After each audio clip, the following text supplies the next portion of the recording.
Previously on the Grave World, the next host we ambushed detonated itself in a violent burst of bone and flesh. From the scarred ground, a grotesque mound began to rise, a pulsing, breathing terrain we now call flesh soil. But that was merely the prelude. In this episode, the true mastermind behind the chaos finally reveals itself. Prepare yourself. We march now into the heart of corruption. After the closure of the nickel mine, shut down due to the discovery of the lesion seed, this place became more than just a forgotten industrial ruin. It became a battleground. Guarded under heavy security, the mine was constantly under siege by roaming hordes of flesh drudge. But the true horror wasn't them. The true horror hatched. Deep within the collapsed shaft, the lesion seed finally awakened, birthing a grotesque organism, a towering 6-meter-tall cryoseep, a node of carno organica, capable of secreting chilling death, cryosecretion. Its form was a tumor-like bulb, pulsating like a living cyst. Its outer skin was pale, meaty, and flecked with frozen lesions, with porous, icy blisters throbbing across its surface, leaking chemical frost. At its base was the digestive maw, a horrifying 2-meter-wide mouth-like organ lined with jagged teeth and a muscular, slithering tongue designed to devour biomass, consume the dead, and grind bone to pulp. Flanking its upper sides were vents, dual-purpose organs that both breathe and release spores, filling the air with toxic clouds and carno organica pheromones. Atop its bulk stood jagged ossigrowth horns, bony protrusions laced with cryptoglyphs, symbols that marked its evolutionary caste and species code. Suspended from its flanks were semi-transparent sacs filled with a frozen slurry, substranium mush, digested by the maw and stored. These sacs throbbed rhythmically, pumping doses through its graft ports.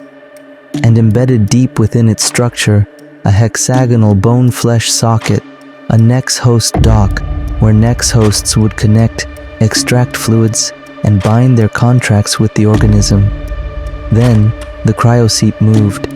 With a slow, seismic shift, it ruptured the cavern, collapsing the tunnel around it, burying itself alive under tons of rock and steel. For a moment, there was silence. Hope. But that hope was short-lived, because something beneath the stone was still breathing, still spreading. And this was only the beginning.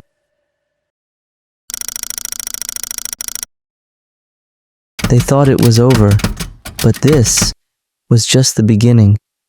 In the abandoned nickel mine, a spreading blight of flesh soil creeps outward, soft, pulsing earth that beats like a second heart beneath our feet. And now, something approaches, a lone flesh drudge, staggering forward, its tumorous graft sac bloated and twitching with something alive. From the sac, pheromones leak into the air, thick, nauseating. It broadcasts a sigil, a signal, and then the hive cryoseep rises. Buried beneath the soil, it emerges like a corpse pulled from the grave, shuddering and alive with frost-bitten tissue and gnashing flesh. From its grafted ports, the cryoseep releases a swarm of leech-like organisms. These creatures bear cryoseep glyphs across their slick, translucent bodies, and each carries a swollen hemovault cyst, a vessel for hemocrypt. They bury themselves into the flesh drudge's graft sac. The ritual has begun. Leech Covenant. This is how the cryoseep survives. Having just evolved from its dormant lesion sprout form into a full node bloom, it is weak, ravenous, desperate for hemocrypt to continue its growth. And so it takes. It extracts the life essence from the flesh drudge through its graft ports, draining it dry. But this is a trade. In exchange, the cryoseep mutates the flesh drudge, warping its tissue, reprogramming its cells.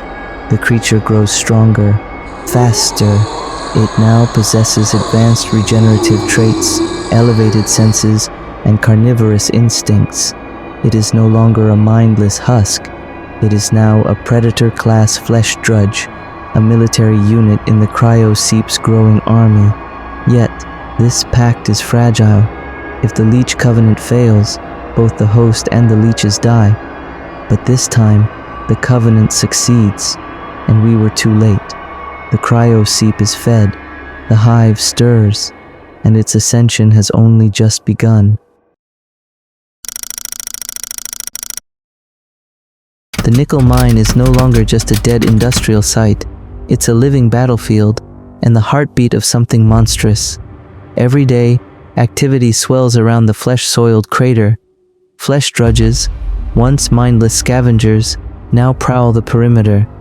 But some are no longer ordinary. They are the result of a dark ritual. Those who completed the Leech Covenant with the cryo-seep have undergone radical transformation. They have become something new. The Predator-class flesh drudge, Carne Organica's military elite. These monstrosities are no longer sluggish. They've been rebuilt, tissue restructured, nerves rewired, instincts rewritten. Their jaws now packed with razor teeth, paired with a bone-cracking bite force. The once savage ossiclaw is now larger, denser, refined for high-speed combat and dismemberment. Enhanced with fast twitch response muscle fibers, their movements are sharp, fluid, and almost predatory, capable of bursts of speed and precision ambushes. The graft sac, a previous burden, has disappeared. In its place, a spine crowned with bone spires, fusing into a natural armor of ossified plates. Their bodies are saturated with pain looper hormone, granting them extreme pain resistance, allowing them to continue fighting even with limbs shattered or organs ruptured. Inside them, the cryosecretion flows, cold, synthetic, and volatile, and when the hemocrypt reservoir runs dry, whether through overuse of leech cycles or devastating injury, a new reaction is triggered. Berserk phase. In this state, the Predator class unleashes inhuman speed, amplified pain resistance, and unstoppable aggression.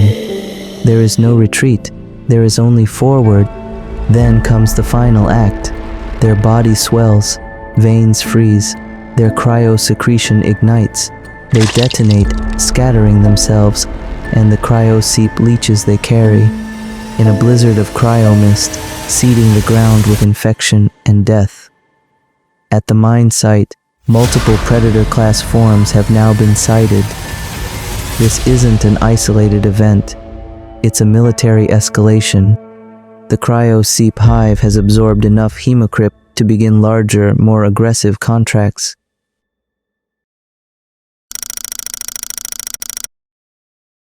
The front line collapses. Our military forces were overwhelmed, not just in numbers, but in ferocity. Flesh drudges, now numbering in the hundreds, surged with reckless abandon. And worse, Predator-class units joined the charge, clawed, armored, unrelenting. Even our advanced units fell one by one. While we struggled to hold the line, a far more sinister process began deep within the flesh soil zone.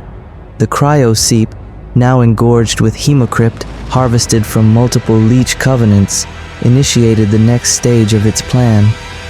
It summoned a next host. Upon arrival, the next host approached the cryo-seep's graft ports, its body trembling in anticipation, which connected to the hive's injector organ. A surge of fluids, enzymes, and flesh-borne chemicals began to flood its internal systems, absorbed directly into the proto-node sac, a bulging growth forming across its abdomen, chest, and back. This was the beginning of the Graft Covenant. Here's what was transferred: substranium slurry, raw biomechanical pulp, used to sculpt new bioforms, trustamine and hemodrine hormone, to induce unwavering loyalty and hive binding. signomucogen and cryptothalamine, chemical boosters that enhance long-range communication and deepen synchronization between the Nex host and the hive.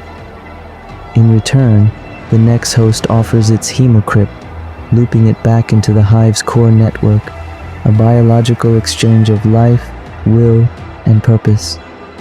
Once the transfer ends, the Nex host departs in silence, followed closely by supporting flesh drudges. Some of these workers carry extra canisters of substranium. When the Nex host arrives at its designated site, the ritual phase begins. Its body begins to reshape. The protonode sac expands, fibers spreading across bone and muscle. Cryptoveins thread through its spinal cord and neural web. It enters a comatose state, standing motionless like a statue. Internally, the substranium slurry and pulse binder enzymes fill new chambers. Hemocrypt begins a self-looping cascade, accelerating cellular conversion. Flesh hardens, glands bud, bone reshapes. This is no longer a host. It is becoming a node, a living chamber. Around it, flesh drudges form a perimeter, not to attack, but to guard. They defend this dormant titan with eerie reverence, as if aware of its purpose. We don't yet know what it's turning into, but if it succeeds, it won't be just a creature. It will be an infrastructure, a living piece of the Carnorganica hive. We must act quickly.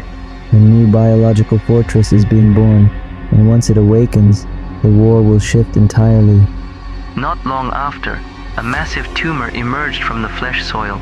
It pulsed, alive, and rooted deep into the ground.